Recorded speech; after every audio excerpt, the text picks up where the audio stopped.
أعوذ بالله من الشيطان الرجيم بسم الله الرحمن الرحيم الحمد لله رب العالمين والعاقبة للمتقين ولا عدوان إلا على الظالمين ثم نصلي ونسلم على من جاءنا بالهدى ودين الحق يظهره على الدين كله وكفى بالله شهيدا رب اشرح لي صدري ويسر لي أمري واحلل عقدة من لساني يفقه قولي. Assalamu alaikum wa rahmatullahi wa barakatuh, viewers. My name is Jummah Kareem Ahmad. I'm a chairman of an organization called the Friends of the Quran, which seeks to contribute to the enhancement of the value of the Quran in our community by promoting its memorization, understanding, and of course calling towards practicing the message that is contained in it. I'm also employed at Muslim Center for Justice and Law as a research and advocacy officer. Today we want to talk about Islamic inheritance, but more so focusing on the practical aspects that we face as a community when we are dealing with this particular subject. First of all, I want to talk about the Quran as a book being the foundation of everything that Muslims stand for. The Quran, Allah subhanahu wa ta'ala says that ma farratna fil kitabi min shay'in, that we have not left out anything concerning your affair in this book. So everything that we need as Muslims, it has been provided for in the Quran. There's a companion by the names of Abdullah ibn Mas'ud. May Allah be pleased with him. He made a statement and said, Inna hadha al-Quran ma'adabatullah.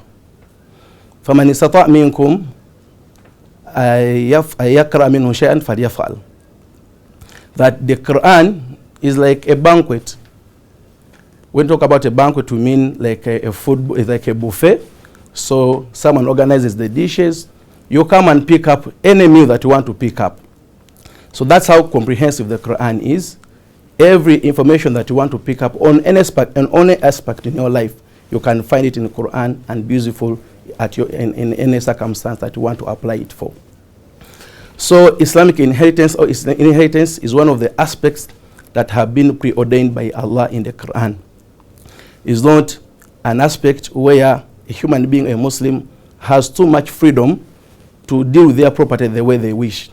This aspect has been indeed preordained by Allah subhanahu wa ta'ala. We can see in the Quran, look into chapter 4, verses 11, 12, and 176. Those verses much more comprehensively talk about the aspect of inheritance as determined by Allah subhanahu wa ta'ala. Of course, we're also another thing we need to understand, that Islam, that inheritance is an aspect of Islamic worship. It is an act of worship. So when you are dealing with your estate, when you are whatever thing that you want to deal with your money after you have died, that whatever you are planning, you are actually worshiping your Lord.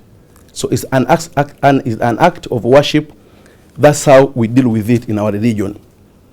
However, before I told you in the beginning that I want to talk about the practical aspects, but the general aspects concerning this area or this subject in Islam is that Allah subhanahu wa ta'ala, even before many of us were born, we are talking about the Quran, which was revealed 1,000 years ago, realized that inheritance or property is one of the most contentious issues that we have in our communities. It can result into so many challenges if it is not properly dealt with. And one of the things that Allah subhanahu wa ta'ala saw is that he needed to fix and deal with the property of a person upon their death. So Allah subhanahu wa ta'ala have made fixed shares. There are people who are beneficiaries. In fact, when we are dealing with the aspect of inheritance, we have what we call the sharers and what we call the residuaries, or those what take that has been remained after those who have gotten their shares have taken their fixed shares. So you have a father, you have a mother, you have a sister, all of those people, the grandfather, the grandmother, Allah subhanahu wa ta'ala has given them their fixed shares. But then there are others who come and take up what has been left after those that Allah subhanahu wa ta'ala has fixed their shares, have taken off their shares. To go straight on to my area of discussion, whereas Allah subhanahu wa ta'ala, our creator, has determined for us how we are supposed to deal with our property, so many people, even amongst the Muslims, have not appreciated the wisdom of Allah in dealing with these properties. But there are considerations what Islam considers when we are dealing with our property. First of all, by fixing those shares, Allah subhanahu wa ta'ala wanted to break the concentration of wealth in an individual into the rest of the family members or into many of the members in the society. So we are seeing here equitable distribution of wealth. Because before the Quran was revealed or what was happening in the society, that if a man died, there could be someone, only one person, who could be known as a heir, taking up all the wealth. The children do not take, the wife does not take, other relevant family members who are close to the deceased are denied access to that wealth. Also, we know, not only even if within the Muslim communities and even non-Muslim communities, we know that a man had the right to provide, to deal with his property the way they wish. For those of us who studied a little bit of law, we could lead cases where a person could actually bequeath his property to his fiancé. All of it goes to the fiancé, one person. So one of the reasons for Islamic inheritance is why Allah subhanahu wa ta'ala has to fix the shares of the beneficiaries, is to decongest or to make sure that the wealth does not concentrate into one person, but it should be shared equitably through the various members of the family. And by doing that, you are bringing about equitable distribution of property. The second thing was the Islam to recognize the right to individual ownership of property. So when a person dies, Allah subhanahu wa ta'ala says, for example, I can give an example, if a man has died and has left behind a wife and children, you can see that a wife has a share, the children also have their own own shares, and if maybe a grandfather has been left, also the grandfather sometimes can have their own share. So if each and every person among that family has been accorded a right to individually own their property, and that in a way empowers them economically. So that's one of the reasons as to why we have Islamic inheritance. The third reason, the third consideration for Islamic inheritance is for a man or anyone to understand that they are not the ultimate controllers of their own wealth. They are in fact trustees. The Islam did not give us the liberty to deal with our wealth the way we want. It has prescribed on how we are supposed to deal with wealth. That's why Allah subhanahu wa ta'ala goes beyond your individual wishes and says that upon your death, whether you've left a will or not, this is how your property shall be distributed amongst your family members. So a Muslim has to understand and appreciate that you are not given a liberty to deal with your property how you so wish. Indeed, you have to deal with your property within the limits of Islamic law. And that's what we learn from it, and that's why Allah subhanahu wa ta'ala has given these fixed shares. And of course, to encourage economic activity, as far as you get that money that you get as a beneficiary, you can use it to develop your business. And inheritance is recognized as one of the lawful sources of income. So Allah subhanahu wa ta'ala encourages us to work, develop ourselves, and inheritance is one of the sources of income that are looked at as being pure and acceptable in Islamic law. And you can use that wealth to develop individually as Allah has determined. So by fixing those shares, we want to emphasize that we are not allowed to take away anything from it. We must comply with what Allah subhanahu wa ta'ala has given us. So Muslims have no liberty to deal with their estate the way you wish. Everyone who believes that is a Muslim. And for that reason, Allah subhanahu wa ta'ala has said that aba'ukum wa abna'ukum la tadruna ayyuhum aqrabu lakum naf'a faridatan min Allah inna Allah kana aliman hakima. When Allah was after mentioning who should take what share, who should take what, and the conclusion of that verse, he said, but for you don't know who is the most important to you of your, maybe of your parents or your children. You don't know who's much closer, who much more important to you. But Allah knows. Why does he know? Because inna Allah kana aliman hakima. Allah is the most knowledgeable and the most wise. Having created us and put us on this earth, he is entirely aware of our needs, what is good for us and what's not good for us. So it is upon a believing Muslim to understand and to submit themselves to the will of God and ensure that we indeed follow what Allah subhanahu wa ta'ala has prepared for us. It is for our own good. When Allah subhanahu wa ta'ala has made something for us, He does not take any benefit from it. He does not have any special interest in it, but it's for the good of our own selves. So it is important that as a Muslim, you understand that your obligation, why you are a Muslim, is to submit yourself to the will of Allah. Because in another verse, that's what He says, that Ya ayyuhalladhina amanu dukhulu fi silmi kafa. O you who believe, submit yourselves wholesomely into the religion of Islam. So that means that whatever He has told us to do, we do. Whatever He has prohibited us not to engage in, we don't engage into that aspect.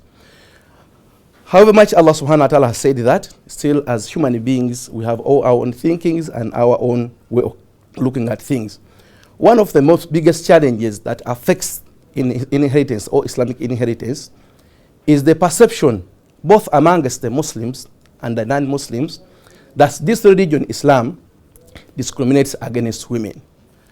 And of course, when you look at the distribution, it is easy to make that conclusion. Because, for example, Allah subhanahu wa ta'ala says in the Quran that the man, where a father has died, a husband, maybe a father has died, and he has left a boy child and a girl child, the boy child will take twice what the girl child is supposed to take.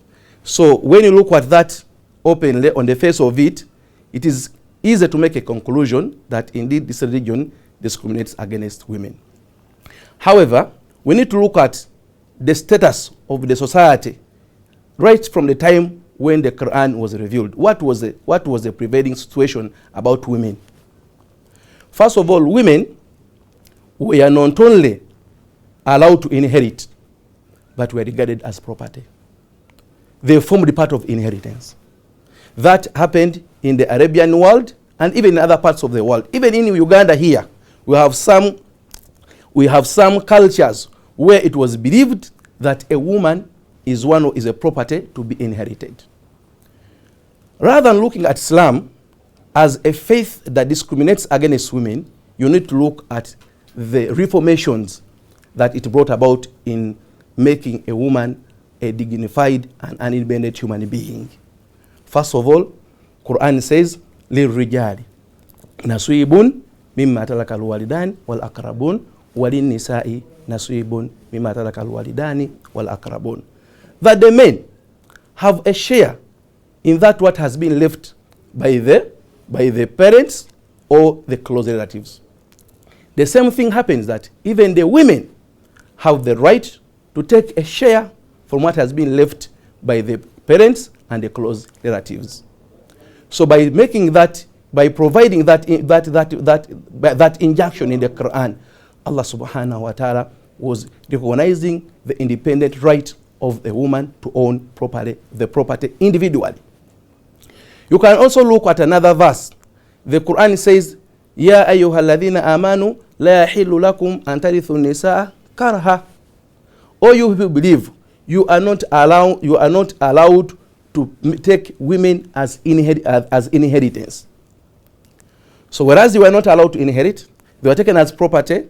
The Quran came and advanced the right of women. We are talking about a document, and this is what people need to understand.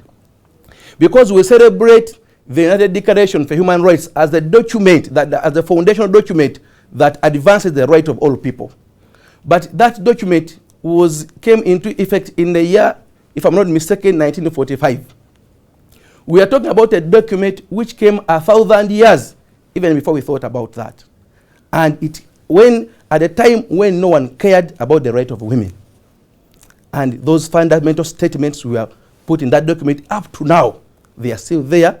They have never been removed. They have never been touched. The situation is still as it was before. Even up to now, Islam recognizes the independent right of the woman to individually own property. It recognizes her right to inherit from her parents and the close relatives. It explicitly prohibits us from taking women as property or as part of inheritance.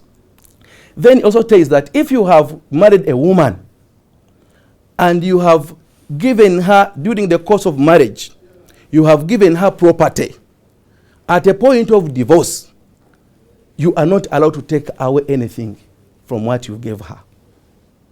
So all those are really fundamental statements that advance the rights of women, especially the economic rights of a woman.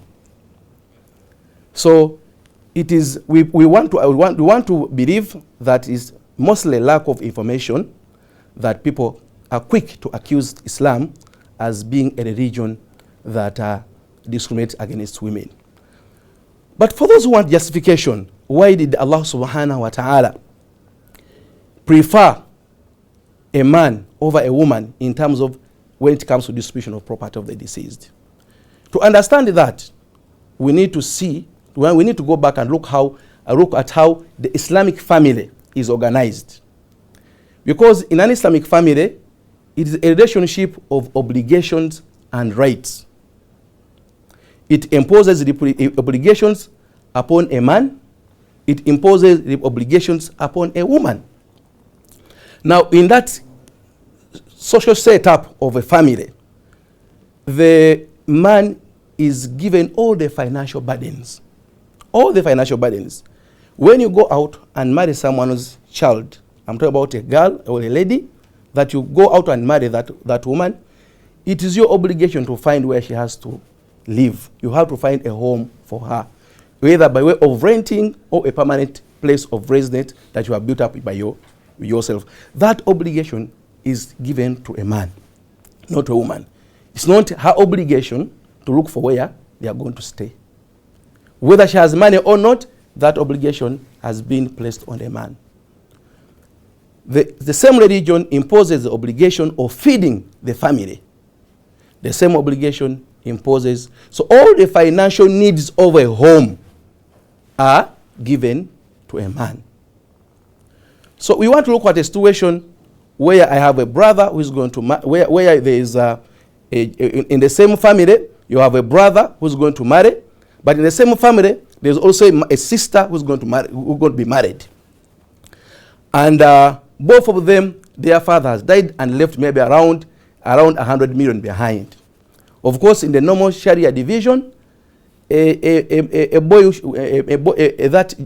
gentleman who's going to marry will take around maybe 63 million or 64 million, and they shall be taken by the lady.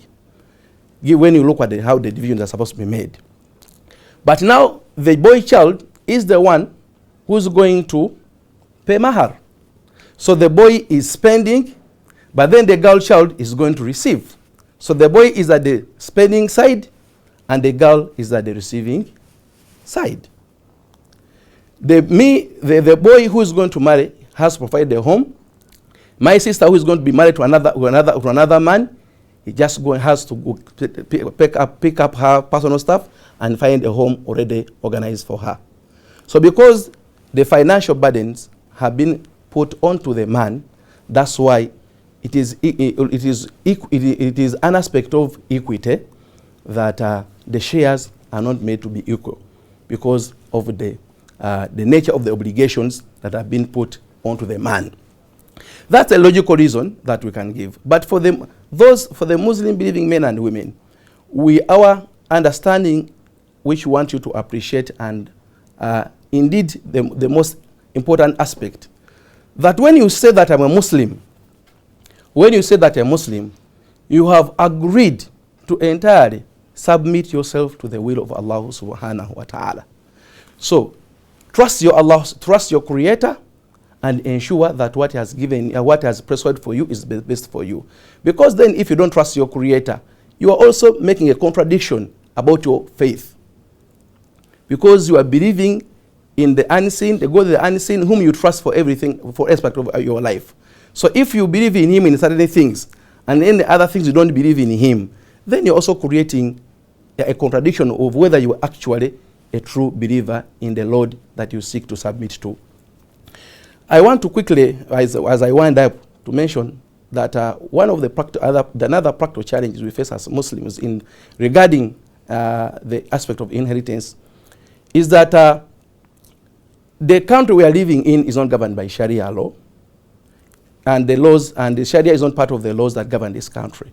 Sharia can only be accommodated if there's a legislation that creates a provision that can accommodate some of the beliefs that we believe in. The way the law has given us the Marriage Act, the marriage of the Mohammedans, allowing us to conduct our marriages in accordance with our beliefs. But then when it comes to inheritance, over time, this matter has been contentious. The government has always been reluctant to enact a law that allows Muslims to practice, to deal with their property in accordance with their beliefs. But the challenge is that Muslims have no liberty to deal with their property the way they want. So they are left in the mix of obeying their Lord and also obeying the national laws.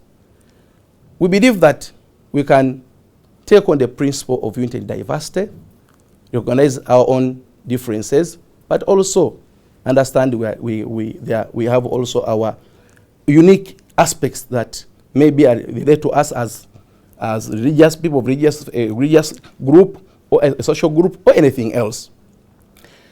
A lot of work has been done, especially even including government departments, like the Uganda Law Reform Commission made a recommendation that the Muslims be allowed to have a law that determines how their property shall be dealt with in accordance with their beliefs. I remember even before the current Succession Amendment Act of 2022 was enacted, the first report that came from the legal committee also advised that Muslims be allowed to have their own law. Even the latest one that came from that committee also advised that Muslims be allowed to have a law that allows them to dispute their property according to their beliefs. We want to make an appeal to the government of Uganda. That is high time that the law concerning the distribution of the property of Muslims in accordance with their beliefs is enacted. We face so many practical challenges when this issue comes at play.